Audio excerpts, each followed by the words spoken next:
Muchísimas gracias, amigos televidentes, por mantener la sintonía con el grupo de medios Telemicro. Ahora los distintos programas matinales, así como las distintas emisoras de radio y de televisión, nos conectamos para hacer un programa especial, una simultánea. El 3 de mayo se celebra los 20 años de la seguridad social en la República Dominicana. Los distintos organismos que tienen que ver con el sistema de la seguridad social, bueno, pues serán entrevistados en el día de hoy para ver qué se ha hecho, qué hace falta, qué las gran reformas que se debe hacer a ese sistema. Percio Maldonado, Geraldino González, Loreni Solano, Alberto Caminero, un servidor, a través de Matinal 5, Despierta RD, La Opción de la Mañana. Estaremos con ustedes para entrevistar al ministro de Trabajo. Está aquí con nosotros Luis Miguel de Camps, gran amigo. Un placer, mi querido Alberto. Muchísimas gracias por recibirnos. También está con nosotros a Félix Aracena, gerente general del Consejo Nacional de Seguridad Social, que es el organismo superior del sistema de la seguridad social. También Fausto López Solís, director del Instituto Dominicano de Prevención y Protección de Riesgos Laborales. Ramón Contreras, superintendente de pensiones CIPEN. Henry Sadalat Dumit, tesorero de la Seguridad Social, y Carolina Serrata, directora de la Dirección de Información de Defensa de los Afiliados, a quienes le damos la bienvenida en el día de hoy. Muchísimas gracias. Vamos a hablar sobre estos 20 años de la seguridad social. ¿Ha valido la pena? ¿Qué hay que reformar? ¿Qué se hace? Ministro, queremos saber su opinión, y luego a Félix Aracena, empezando con ustedes dos. Cómo no, muchísimas gracias en primer lugar a todos ustedes por muy buenos días, por permitirnos compartir con ustedes y con todo su gran público. Como usted muy bien señalaba, ya muy pronto se cumplen 2 décadas formalmente de la adopción de la Ley 8701, la Ley de Seguridad Social en la República Dominicana, y el Ministerio de Trabajo pues está presente en función de presidir el Consejo Nacional de la Seguridad Social.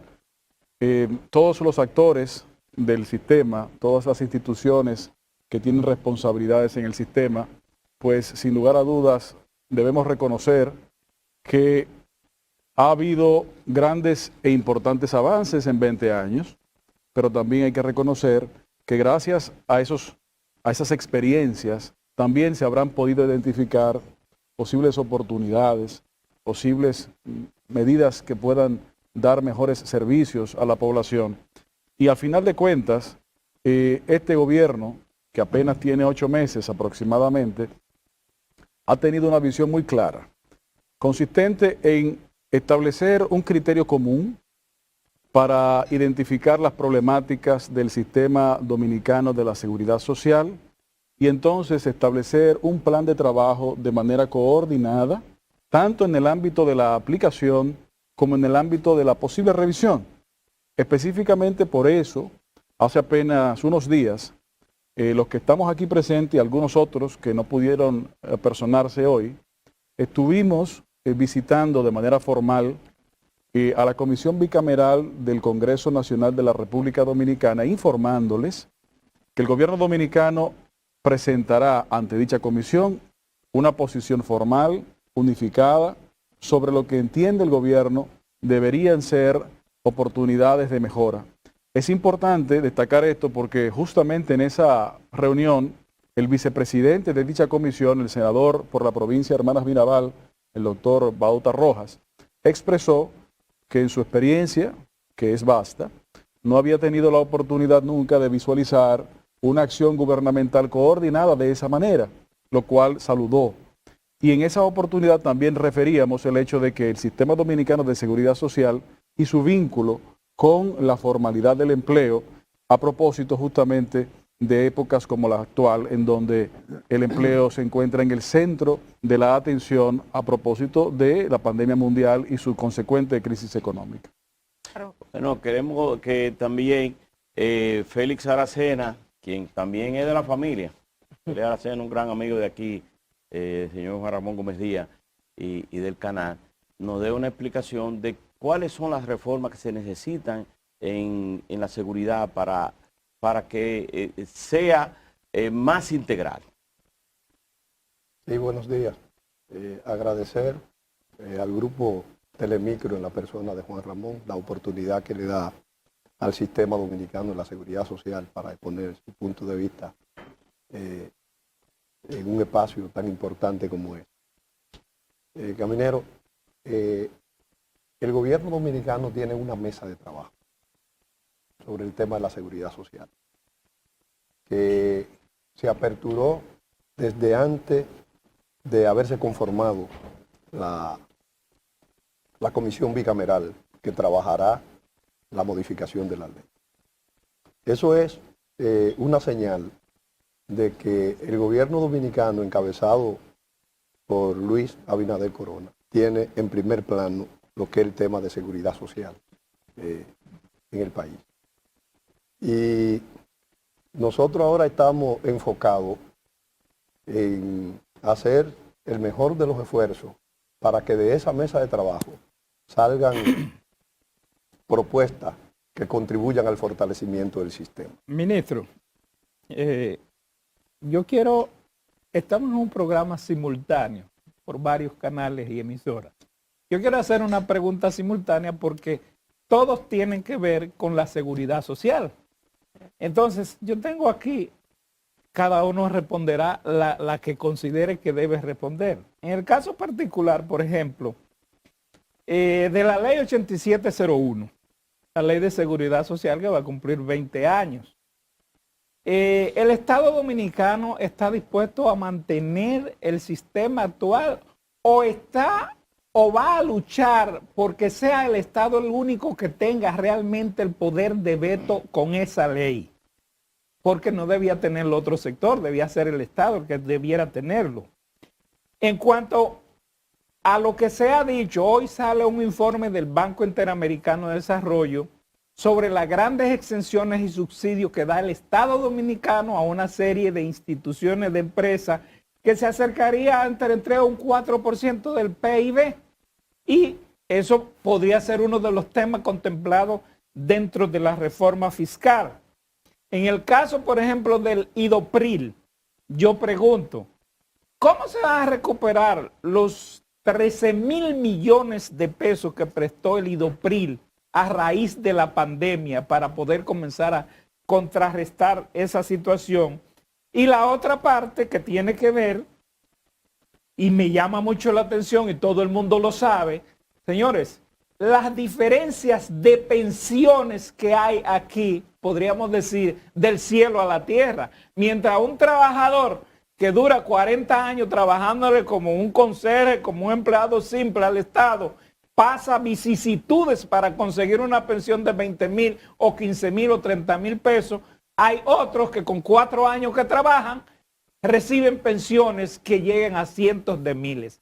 Cada cual puede responder la que le corresponda. Bueno, gracias por su pregunta. Mire, comenzando por el principio, y nos presenta la oportunidad de poder abordarlo desde las palabras del propio presidente de la República. Fíjese cómo usted, de una manera creo que muy correcta, hace una correlación de los temas de seguridad social con los temas tributarios.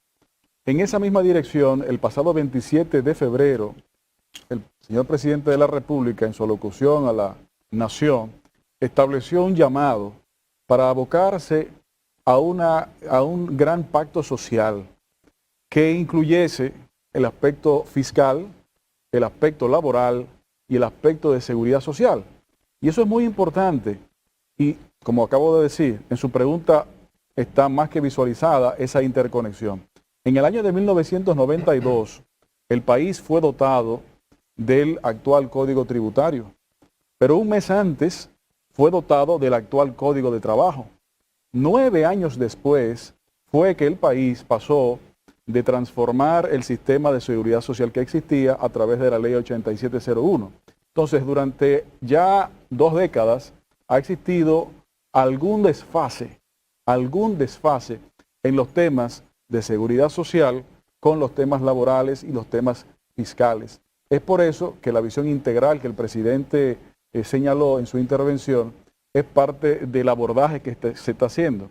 Como se decía el señor gerente hace un momento, el gobierno tiene una mesa de trabajo en el ámbito de la seguridad social que está comunicada en los temas trascendentales y de relación con estos otros dos aspectos, precisamente para evitar algunas fallas o algunas oportunidades de mejora que pudiera haber y que tal vez abordándolo de manera independiente o separada no se pudieran lograr entonces los resultados. El gobierno está comprometido en lograr resultados palpables y algunas injusticias o algunas faltas de correcciones poderlas entonces adecuar.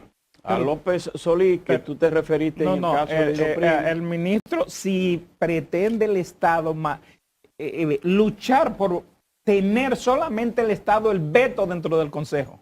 El gobierno está, como le hemos dicho, haciendo su posición en una mesa y cuando esta concluya, la vamos a presentar al país para llegar a un proceso de conversación y de construcción de consensos.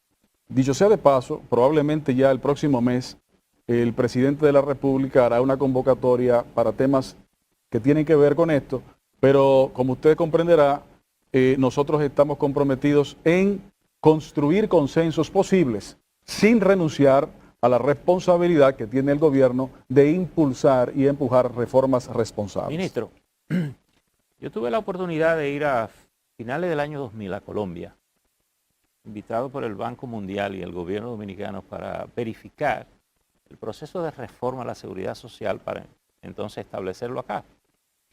Y recuerdo que encontramos al ministro que había hecho la reforma, que no era un médico, sino un economista, que ya estaba fuera del gobierno. Y nos reunimos con él y él hizo la siguiente observación. Dijo, mirando ahora desde fuera, mi recomendación a los países es no hacerlo como nosotros lo hicimos. Y ayer me mandaron un video de una legisladora colombiana denunciando a sus propios compañeros legisladores porque estaban prestándose a ser confabulados para mantener un sistema que lo que hacía era que enriquecía a la AFP, al asunto. Nosotros tenemos aquí un tema un tema social, un tema de seguridad social, que la pandemia nos reveló la efectividad o no de ese sistema.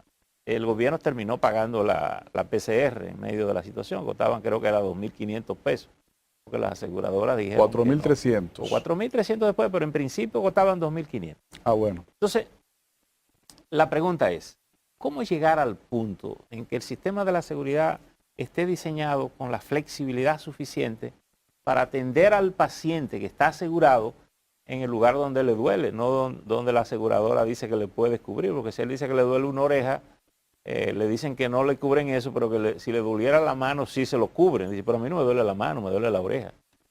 Ese sentido de universalidad y de solidaridad que tiene todo el sistema de seguridad social, ¿cómo lo podemos establecer de manera efectiva aquí en el sistema de República Dominicana? Bueno, pensando por el final, don Percio, creo que el sentido de solidaridad se ha podido materializar de una manera evidente en este gobierno con la decisión y la acción del presidente de la República de ampliar la base de personas cubiertas por el sistema dominicano de seguridad social, específicamente por el régimen subsidiado. Por eso, antes que cumpliera los primeros 4 o 5 meses, se añadieron más de 2 millones de dominicanos al sistema que no tenían cobertura anteriormente. Esto acorde con la visión de la responsabilidad de la justicia social que el presidente de la República y el gobierno que él preside pues tiene. Esto, sin lugar a dudas, es un paso importante de avance. También hay que decir... Pero eso lo está pagando el Estado. Sí, efectivamente. Ahora, también hay que decir que la realidad del sistema de la seguridad social en la República Dominicana, cuando se instauró, no existía en el país un mecanismo o un esquema como el que existe hoy día. Y por eso mencionábamos hace un momento que 2 décadas de experiencias deberán servir al gobierno, pero también a los sectores empleadores y trabajadores y a toda la sociedad en reconocer las oportunidades de mejora. Por ejemplo, la propia Ley 8701 establece la obligación de la creación de un fondo de seguro de desempleo. Lo establece, pero no existe. No existe porque la propia ley condiciona su creación a la adecuación de algunos aspectos en el Código de Trabajo. Así como sucede eso, también suceden otras iniciativas dentro de la propia ley 8701 que pudieran ser aplicadas. Por ejemplo, el tema de la atención primaria. Eso es un tema que se encuentra también pendiente de hace muchos años. Por diferentes razones no ha sido posible aplicarlas. La responsabilidad del gobierno es identificarlas para entonces también saber cuáles se deben aplicar y cuáles se deben reformar en un ambiente de posible construcción de consensos, pero sin renunciar, vuelvo y digo, la responsabilidad de impulsar esas posibles mejoras. En el caso, escúchame Lorena, en el caso del proceso de reforma, me imagino que las informaciones que se recogen son claras y básicas para poder saber lo que tenemos que reformar. En el caso de Carolina, que está frente a la institución que se supone que defiende a los asegurados, ¿cuál es el nivel de queja que tenemos nosotros con la población asegurada del país? Muchísimas gracias, don Percio. Casualmente, cuando usted tocaba el tema sobre las inquietudes de los afiliados cuando van a los centros de salud, lo primero es lo siguiente, que hay muchos temas de la ley, independientemente de reforma, y otros son de aplicación, como decía el ministro. Recientemente, en el Consejo Nacional de la Seguridad Social, incluso por iniciativa de la DIDA y otras instituciones, se acaba de aprobar las pensiones por sobrevivencia, para quitar lo que son los impuestos sucesorales en ese sentido. Hay otros temas también que pudieran ser ya de aplicación y no de reforma, como el tema, por ejemplo, del contrato póliza, que evidentemente ha lacerado muchos de los derechos de los afiliados que nos visitan diariamente. El nivel de queja en ese sentido ha sido bastante amplio. Recordar que la Ley de Seguridad Social y estos derechos son imprescriptibles, uno de los planteamientos que estamos haciendo también para que sea incluido en la reforma, porque sabemos que esta ley es de carácter constitucional, o sea, tenemos nosotros que respetar este tipo de derechos. De igual forma, también los rebotes que muchas veces han tenido los pacientes en los centros de salud, en el tema de las emergencias, a través de la DIDA, hemos recibido bastante quejas, tanto denuncias por las redes sociales como expedientes de manera formal. Por ejemplo, Carolina, Altagracia Guzmán Marcelino, siendo ministra de Salud, nos confesó en este programa que el 67% de los recursos que el Estado aportaba para los medicamentos de altos costos se le pagaba asegurado, que las aseguradoras no le cubrían lo que debían cubrir. Mire, con respecto a ese tema, nosotros desde que entramos a la DIDA lo hemos detectado, porque independientemente, y como se ha dicho, bueno, el gobierno dominicano ya ha afiliado al régimen subsidiado más de 2 millones de personas en búsqueda ya de la universalidad en materia de salud, pero lo cierto es que el catálogo de servicios de prestaciones debe de modificarse. Hemos estado trabajando en una comisión que iniciamos en principio con la CISALRIL, con el anterior incumbente, y que ya estamos en los próximos días dándole continuidad con el actual superintendente de salud, lo que en su momento se presentará ya la propuesta al Consejo, porque ciertamente habían cosas que están de manera obsoleta. Por ejemplo, cuando nos hemos reunido con diferentes médicos o las quejas que tenemos en la DIDA, que manejamos las estadísticas, vemos que los procedimientos que están en el catálogo han quedado de manera obsoleta. Tenemos que incluir nuevas tecnologías a los fines de que puedan estos tener cobertura. Igual forma también hemos estado haciendo un llamado a lo que es un diálogo nacional. ¿En qué sentido? Donde participen todas las instancias que tienen que ver en materia de seguridad social, tanto los médicos, los miembros de las ARS y nosotros como sistema. Hemos tenido ya respuestas favorables, principalmente de quienes engloban lo que son ADARS, ADIMARS, la misma CISALRIL, para entonces en conjunto poder buscar una salida, entonces presentar ya propuestas en conjunto al Consejo Nacional de la Seguridad Social, quien es que resoluta al respecto, pero se está trabajando con eso. Ojalá que se pueda hacer a tiempo, porque el tema es de que si es tardío. Mira, la verdad que sí, porque cuando te hablaba, por ejemplo, de este gran logro de lo que son quitar los impuestos sucesorales a las pensiones por sobrevivencia, créanme que de verdad ha dado sus frutos. Incluso estamos trabajando una comisión con la Dirección General de Impuestos Internos, una comisión que integran en el Ministerio de Trabajo, y nosotros, y ya se ven los avances. Esto sin todavía modificar la ley. Imagínate con la visión de gobierno y del Congreso de hacer una reforma integral y donde todos los actores del sistema estamos participando. Claro, Carolina, sí. y demás miembros. Ustedes saben que me surgen tantas preguntas y tantas cuestionantes porque son los temas que diariamente analizamos aquí en los estudios y sobre todo con las quejas, las denuncias, los casos que se dan. Ustedes hablan de atención primaria, de los rebotes en emergencias, de la misma ley 8701 que hemos estado desmenuzando, que hace unos días leíamos varios artículos y veíamos la disparidad que hay. Se quedó una pregunta en el aire hace un rato con el tema de justamente la inequidad que hay al momento de designar una pensión, pero al mismo tiempo el tema de esos fondos de pensiones que empezaron en el inicio de la pandemia, un sector a reclamar ese 30%. Recuerdo haber leído tácitamente el comunicado del Banco Central de Héctor Valdés Albizu a su firma, donde explicaba las razones del por qué no. Pero a un año todavía la gente sigue reclamando el 30% de las AFP. ¿Qué va a pasar con esto? Ya sabemos la posición que había del gobierno al principio, pero la gente lo sigue reclamando y dice, si me muero, las complicaciones que hay para que cobren esa pensión van a ser peores. Entonces, yo quiero en vida que me den ese 30%. ¿Qué le responden ustedes? Bueno, me parece que esa me corresponde a mí responder. Usted es el que tiene que devolverle y tiene que devolver. Esa me corresponde a mí responderla. Miren, con este tema del 30% debemos ser muy cuidadosos. Primero, debemos saber que devolver el 30% podría acarrear un problema macroeconómico mayúsculo y que devolviendo un 30% a trabajadores que en un momento estuvieron parados y que hoy no lo están, y que las estadísticas nos muestran que más del 95% de los trabajadores que se vieron afectados en su desempeño laboral por la pandemia han vuelto a sus puestos de trabajo. Devolver ese dinero de manera,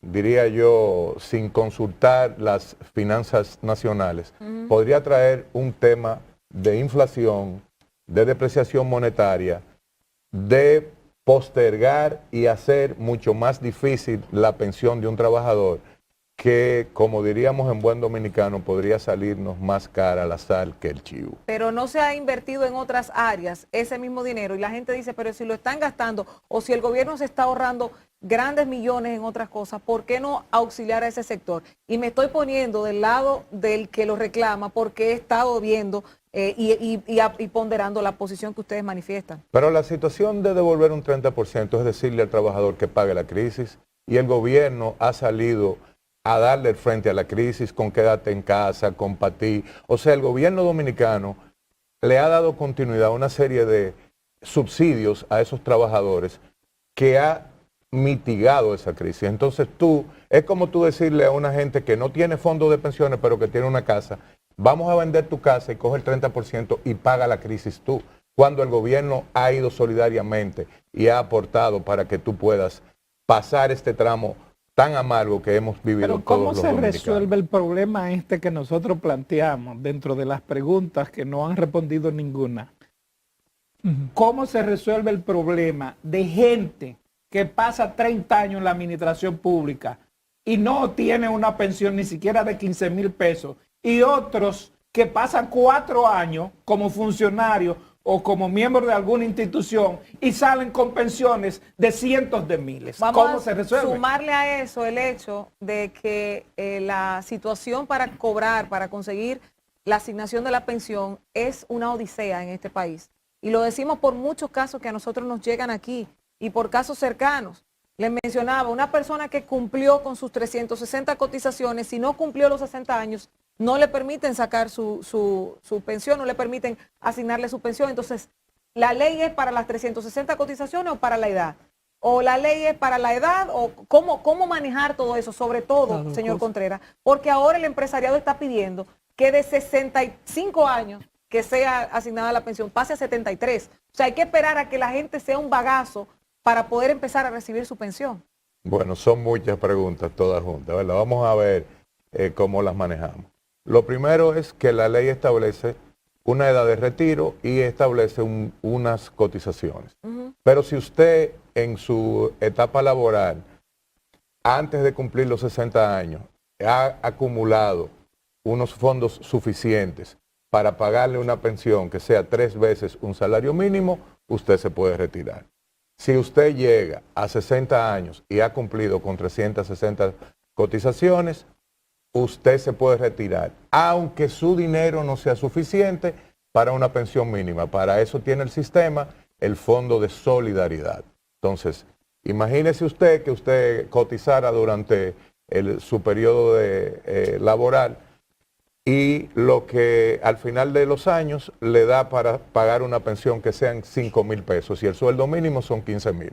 Bueno, pues habiendo cumplido con más de 250 cotizaciones, el Fondo de Solidaridad Social que tiene el Sistema Dominicano de la Seguridad Social va en auxilio de esa persona y le completa entonces esa pensión. En el caso de las pensiones diferenciadas, hay que recordar que este es un sistema de capitalización individual. Cada uno de nosotros, cuando llega a la Seguridad Social por primera vez, abre una cuenta de ahorro y a través de su vida laboral va engrosando esa cuenta de ahorro que se compone con los aportes que hace el empleador y el empleado y el rendimiento que tienen los fondos por el manejo que hacen las AFP de ese dinero. Al final de su vida, usted se retira con eso.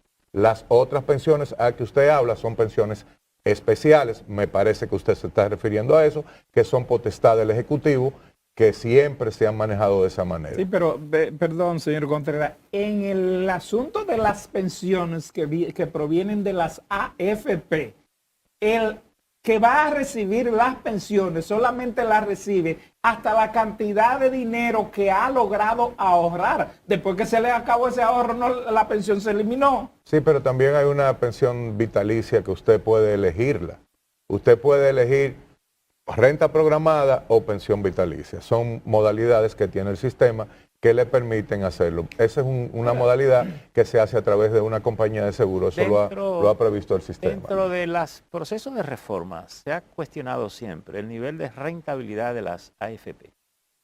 ¿Es un tema para revisarlo? ¿Tiene sentido la revisión con relación a la experiencia en otros países?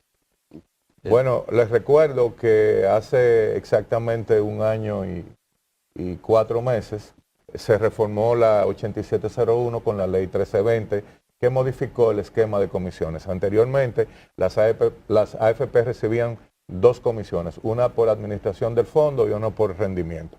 Actualmente se ha establecido un régimen de comisiones único que viene en un desmonte año tras año. Ahora estamos en 1.05 de los montos administrados, el año que viene será un 1%, el otro año será 0.95. O sea, se llegó hay un desmonte. a un desmonte de las AFP. Sin embargo, como bien indica el ministro de Trabajo, nosotros estamos en una mesa de trabajo de gobierno, ahora donde podemos ver ese tipo de situaciones. ¿Cómo solucionar el tema de la informalidad de la economía? Hay una gente que no tiene un empleo, digamos, asalariado, no es asalariado, no tiene un patrón, sin embargo, él tiene un nivel de ingreso por sus actividades informales y sin embargo el seguro no parece tener un esquema donde él pueda tener que pagar y tal vez por eso decía el propio ministro que el propio gobierno está incorporando a una cantidad de personas, pero es con cargo al presupuesto nacional. En definitiva, todos estamos pagando por esos incorporados que a lo mejor con un dinerito en el bolsillo que él pudiera pagar su seguro. ¿Cómo abrirle un espacio a esa informalidad de la economía? Mire, lo que usted acaba de plantear, nuevamente entendemos nosotros que reafirma la correcta visión señalada por el señor presidente en cuanto a un abordaje integral. Uno de los principales escollos para la formalización del empleo son, desde el punto de vista de algunos empleadores, son las obligaciones tributarias. Vamos a hablar claro. Igualmente, algunos empleados o trabajadores también tienen algún nivel de resistencia a la bancarización. Eso es un tema también que hay que reconocer para entonces abordar en la solución. Precisamente por eso es que tenemos que abordarlo de manera conjunta. Por ejemplo, el Código de Trabajo de la República Dominicana no establece un mecanismo de reconocimiento de los trabajadores autónomos. Los trabajadores autónomos se encuentran fuera de lo que es la regulación laboral. Y eso tenía sentido hace algún tiempo, pero ya hoy día, cuando estamos hablando del desarrollo de las tecnologías y sobre todo de las tecnologías de la comunicación y las plataformas de comunicación, en donde se ha modificado el criterio original de cuál era la base fundamental del sistema capitalista, que consistía originalmente en una empresa y cientos o miles de trabajadores alrededor de esta. Hoy día no es así.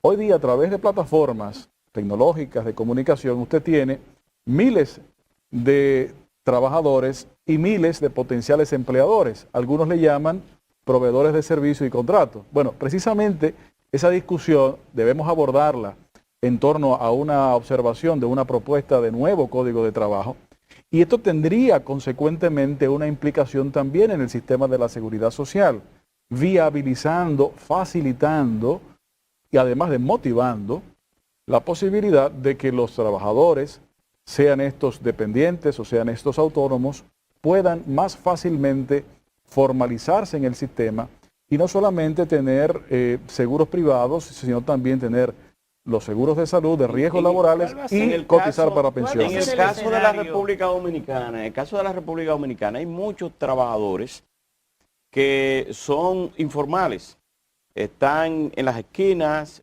pero esos no tienen una seguridad ni cotizan.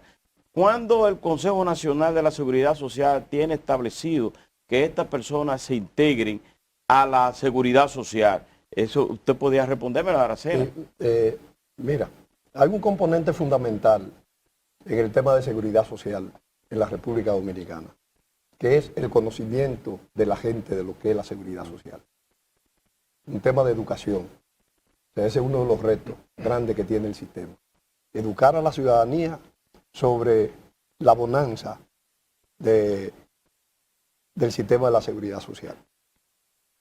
Porque la seguridad social en cualquier país del mundo es una especie de legislación de segunda generación, solamente teniendo por encima a los derechos civiles y los derechos políticos. Pero para eso el ciudadano debe de conocer y hay que educarlo en esa dirección. La ley actual contempla un tercer régimen, que justamente estamos en la etapa de hacer los estudios para implementar unos planes pilotos que van a fortalecer al legislador y a los componentes del sistema en el conocimiento de la factibilidad o no de la implementación. ¿Y cuál es ese? El régimen contributivo subsidiado. Contributivo subsidiado. Que está considerado ya en la actual ley 8701. Sí, o sea, está contenido en la ley. Porque uno de los grandes retos de los ciudadanos y de las autoridades también es el cumplimiento de la ley. Nosotros tenemos una ley fundamentalmente buena, pero para que sea buena hay que cumplirla.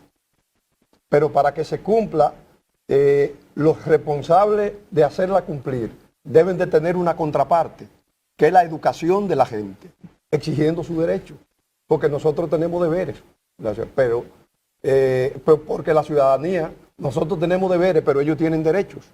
Entonces es como una simbiosis en esa dirección. Discúlpame, sí. Es que tenemos aquí a López Solís, que es de IDOPRIL y que le hizo una pregunta Geraldino en el caso del dinero prestado a esa institución. Queremos saber su opinión en torno a este sistema y también a Sadalá, el tesorero, que queremos que ellos den su opinión en torno a eso antes de continuar para tener el set completo. Como no, buenos días. Como ustedes saben, el tema del coronavirus llegó al país y al mundo en el 2020, principio de 2020, marzo, abril 2020. De manera que fue no fue en nuestra gestión, fue en la gestión anterior. O sea, el préstamo fue en la gestión anterior. Sí, fue en la gestión anterior. Lógicamente, el país no estaba, ni el mundo estaba preparado para esta emergencia, la pandemia. ni económica ni médicamente. Esa es la verdad. Entonces yo asumo que el Estado se vio precisado a buscar en esa situación los fondos necesarios para poder cubrir esa gran demanda, una gran cantidad de desempleados, alrededor de 700, 800 mil despedidos desempleados, y había que buscar la forma de mejorar, buscarle algún tipo de salida. Entonces, en esa situación, el gobierno, a través del IDOPRIL, como tú bien mencionas, primero fueron 12 mil millones y luego 2 mil adicionales para el asunto de las pruebas, PCR, etcétera, etcétera. En total son 14 mil millones. 14 mil millones. ¿Cómo recuperar ese dinero? Bueno, es un tema que se está precisamente tratando. Pues como te acabo de explicar, no nos correspondió a nosotros, pero estamos precisamente tratando esos temas, o sea, ver qué salida. Porque eso no fue un préstamo, el Estado tomó esos fondos de reservas. Exactamente, o sea que, por eso digo, en el caso de una emergencia, yo presumo, porque no era parte del gobierno, que se vieron precisados a buscar dinero, los fondos. Y lo tomaron de ahí. Donde estuvieran. Quizá el tesorero tiene una interpretación más justa de cómo reponer el dinero, Sí, ¿verdad? porque todos los comercios... O lo repone el Estado de alguna manera. Cada vez que van a cobrar o facturar siempre dicen, necesitamos que nos envíen la certificación del TSS, es el de la Tesorería Nacional, o sea, tiene todos los cuartos del mundo. Para dar la cuenta. Gracias, buen día a todos. Mire, metiéndome en un tema que no es propiamente mío, que acaba de decir Fausto, su institución tiene que tener unas reservas técnicas para hacerle frente a todas las demandas de servicio que se presentan, que son muchas. Ese dinero que se tomó prestado del IDOPRIL estaba por encima de las reservas técnicas de la institución. Era un excedente por encima de las reservas técnicas. Las reservas técnicas están, ¿correcto? 18 Entonces, esa es una institución que es propiedad del Estado Dominicano. Eso hay varias formas de interpretarlo, pero una forma de interpretarlo es, si yo soy el dueño y tú tienes un dinero que está ahí, págamelo como si fueran dividendos que yo tengo por la operación de esa institución. Pero hay que asumir que la institución es del Estado o eso es un patrimonio de lo que aportan, porque esos recursos vienen para los accidentes laborales que lo aportan los trabajadores y las empresas que lo emplean. Pero todo el mundo estuvo de acuerdo, esos sectores que usted mencionó estuvieron de acuerdo en que se tomara ese dinero para hacerle frente al pago de todos los trabajadores suspendidos en el programa FASE, que fue una cantidad de dinero muy importante que se dedicó a eso. Y De si fase pasa 1 y otra fase 2 emergencia, salió de ahí de ese dinero. No sé si todo, pero la mayor parte de fase 1 entiendo que salió de ahí. y si se ocurre otra Parte, emergencia en el parte. país, ¿qué No pasaría todo, parte. con relación a eso, con esos fondos que no están? Pero es interesante el tema, porque el ministro mencionaba un poco describiendo el tema de la seguridad social. La seguridad social también es el sistema de ahorro interno de un país. Definitivamente. Y tal vez por eso nunca es malo tener un exceso de reserva. Sí, bueno, pero el ahorro que este país tiene, que no lo tenía antes, lo tenemos en los fondos de pensiones. Además, ¿cuánto? 673 mil millones. 673 mil millones. Una pregunta al ministro. En esta semana pasada, el secretario general de Naciones Unidas, Antonio Guterres, hizo un llamado a todos los países en el mundo, dada la crisis que los afecta a todos, a que se hacía necesario que en cualquier reforma que hiciese cualquier nación,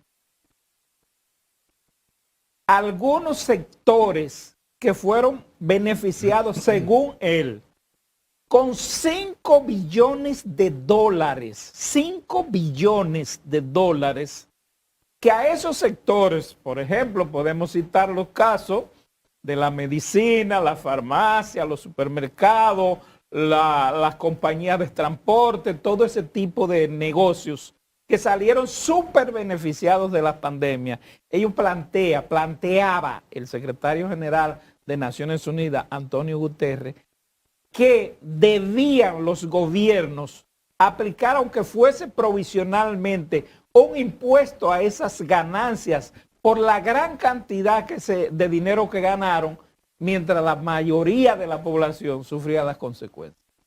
¿Usted está de acuerdo? No conozco esas intervenciones, pero gracias por informárnosla. Sobre ello, quisiera decirle, a propósito del último que se ha conversado, esos recursos que se tomaron del IDOPRIL no fueron los únicos, porque el Sistema Dominicano de Seguridad Social también, dándole servicio de salud a los trabajadores suspendidos, agotó, don Henry, aproximadamente 7.000 millones de pesos adicionales a los 14.000 que ha mencionado el doctor Fausto López Solís, a propósito de los trabajadores suspendidos. ¿De dónde salieron esos 7.000? De las reservas técnicas que tenía. De las reservas. La Es decir, que tesorería. en total habría que decir que son 21.000 millones. Más de 20.000 millones, más de 21.000 millones han sido utilizados para la protección de la población dominicana. Hay que señalar que en el peor momento de la crisis, hasta ahora, y tocar madera, entiendo que vamos en buen camino, habían aproximadamente 700.000 trabajadores suspendidos. Eso, afortunadamente, ha ido reduciéndose y esa reducción se aceleró de manera importante a partir de septiembre de este año. Perdón, del 2020, gracias. Cuando el presidente Abinader adoptó la política de reactivación y en la combinación de garantizar la salud de las personas y trabajar en la salud de la economía del país y consecuentemente de las personas. Al cierre de enero de 2021, de esos 700.000 trabajadores suspendidos ya habían reingresado o reinsertadose en el sistema de trabajo, o sea, en sus labores, más de 463.000 trabajadores. Actualmente, ¿qué queda? Eso fue hace 2 meses y tantos. Actualmente, ¿tiene usted en ese momento, también la cantidad de trabajadores suspendidos rondaba los 65.000. que quedan todavía? Hoy, no, eso fue en ese momento. Hoy ya quedan menos de 35.000. Es decir, el proceso de reactivación económica económica. una buena señal. Sí, lo es. El proceso de reactivación económica se puede palpar. Bueno, se encuentra con nosotros el señor tesorero de la Seguridad Social, que produce todos los meses, y es de público conocimiento, la información de recaudaciones, que es una herramienta importante de revisar. ¿Está resuelto todo el problema? No, no está resuelto todo el problema. Estamos en medio de la pandemia. Se supone que este 30 de abril se concluye los beneficios que da el gobierno a los trabajadores que están en fase y esas programas cosas. especiales. Los programas especiales terminan este 30. Pero no todos los programas especiales. No todos. El programa fase 1 extendido sí se extendió hasta el mes de abril, pago que se realizó ya el 15 de abril. Sí, es decir, ya terminó. Sí, eso concluyó. Ahora bien, digo no todos los programas, porque el programa que se llamaba Quédate en Casa fue transformado y se convirtió en el programa Actívate. Pero además de haber sido transformado, fue duplicado en el valor. Pero además de haber sido duplicado en el valor, fue incrementado en la cantidad de personas que lo van a recibir a partir de ahora de mayo. Es decir, que lejos de ir desapareciendo, lo que ha habido una mutación, y como ha habido una reactivación económica importante, pues se ha manejado de esa manera. Decía, ¿está resuelto todo el problema? Obviamente que no está resuelto todos los problemas, está todavía en medio de una pandemia. En 70 días que ha transcurrido desde el inicio del proceso de vacunación al día de hoy, aproximadamente el 25% de la población vacunable ya ha sido vacunada. Creo que por primera vez en muchos años, la República Dominicana aparece en estadísticas internacionales con buenas noticias. Ministro, cosa que no era así. Hay un detalle como que es contradictorio. Usted dice que allá hay menos de 35.000 trabajadores suspendidos. Pero en esta misma semana, el presidente Abinader dijo, no sé si fue en la cumbre de Andorra o cuando regresó, que dudaba que el 10% de los trabajadores se pudiera reinsertar. Y si calculamos que habría 1 millón de trabajadores en el sector privado, estamos hablando de 100.000. Mire, hay una diferencia que es importante que usted conozca entre lo que es una suspensión de los efectos del contrato de trabajo y una terminación del contrato de trabajo. Exacto. Son dos cosas diferentes. ¿Ha habido desempleo? Claro que sí ha habido desempleo. Nosotros no estamos señalando aquí, por si acaso usted no me entendió, lo aclaro, estamos señalando de las suspensiones. Sí, claro que ha aumentado el desempleo en medio de una pandemia, por supuesto. Y por eso el presidente se encuentra todos los días, mañana, tarde y noche, y todo su equipo, empleo, empleo y empleo, trabajando en eso. Ahora, el proceso de reactivación económica lo que nos debe permitir como nación es poder reactivar algunas de las posiciones que tal vez no se encuentran activas y abrir otras, como por ejemplo ha sucedido en el caso de las zonas francas, que el 100% de los trabajadores que se encontraban suspendidos se encuentran activados y se han creado nuevas plazas. Hay otras industrias, como por ejemplo el turismo, que aunque se ha recuperado en parte, no se ha recuperado en todo. Ministro, Geraldino le planteaba el tema que decía el secretario general de Naciones Unidas. De hecho, el intento de reforma que el gobierno hizo para este año contemplaba un gravamen especial a esos sectores, sector financiero y sectores de supermercados. Finalmente no se pudo y el gobierno lo envió al CES, al Consejo Económico y Social, que se supone que se va a discutir este año para aplicarlo en el 2022 y contempla estos gravámenes. Y quería preguntarle, a propósito de estas discusiones que ustedes tienen abiertas de reforma a la seguridad social, ¿cuál va a ser el escenario en que vamos a discutir estas reformas? ¿La va a hacer el gobierno face to face, cara a cara con los sectores, o la va a enviar al Consejo Económico y Social para generar la discusión allí? Bueno, usted me va a permitir decirle que los detalles del procedimiento lo anunciará el propio presidente de la República a mediados del mes próximo. Lo que sí podemos estar convencidos es que no se le va a escurrir el bulto a la población en la responsabilidad que el gobierno tiene y ha asumido y seguirá asumiendo de enfrentar la problemática que, si bien es cierto, en buena medida es producto de una pandemia mundial y tal vez no es culpa de nadie, pero nos corresponde como autoridades en este momento hacerle el frente. Ayúdeme a entender algo, ayúdame a entender alguna cosita que tiene que ver mucho con la reforma. ¿Cómo es posible que un trabajador dure 30 años, casi 40 años, 50 años trabajando de vida útil y se vaya pensionado o deje de trabajar y lo primero que le dicen es, usted tiene 3 meses para usar su seguro de salud? A los 3 meses lo quitan y es cuando más necesita ese seguro, se lo quitan? ¿Cómo? No entiendo cómo resolver esto.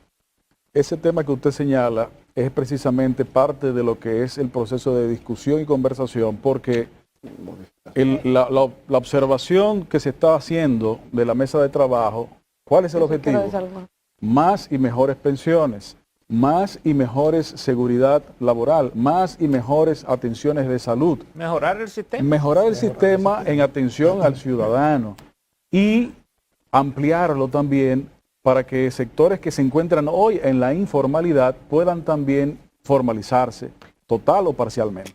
Claro. Bueno, ¿usted iba a decir algo? Sí, lo primero es que con respecto a estos trabajadores, que en un momento se le da un plazo para utilizar su seguro, casualmente por eso estamos hablando del régimen subsidiado. O sea, aquellas personas que su contrato laboral ha culminado, y como lo ha dicho el ministro, a nivel del desempleo, pues allí entonces tenemos lo que es el régimen subsidiado para poder tener esa cobertura con la ciudadanía dominicana. Y sobre todo, Carolina, porque dicen que hay cierta edad en la que uno necesita poca comida y un poco de medicina. Sí, pero mira, realmente incluso cuando, en el caso de la vida, pudiera yo decir que nosotros desde que llegamos a la institución... La cenicienta, sin dinero, ha sido siempre, sí, la cenicienta del sistema, pero la verdad que ahora con el fortalecimiento que nos ha dado la ley 1320, pues convirtiéndonos en dirección general y con personería jurídica, lo primero que hicimos, y yo te comentaba un día, Alberto, con respecto al operativo de pensiones, nosotros en la vida cuando llegamos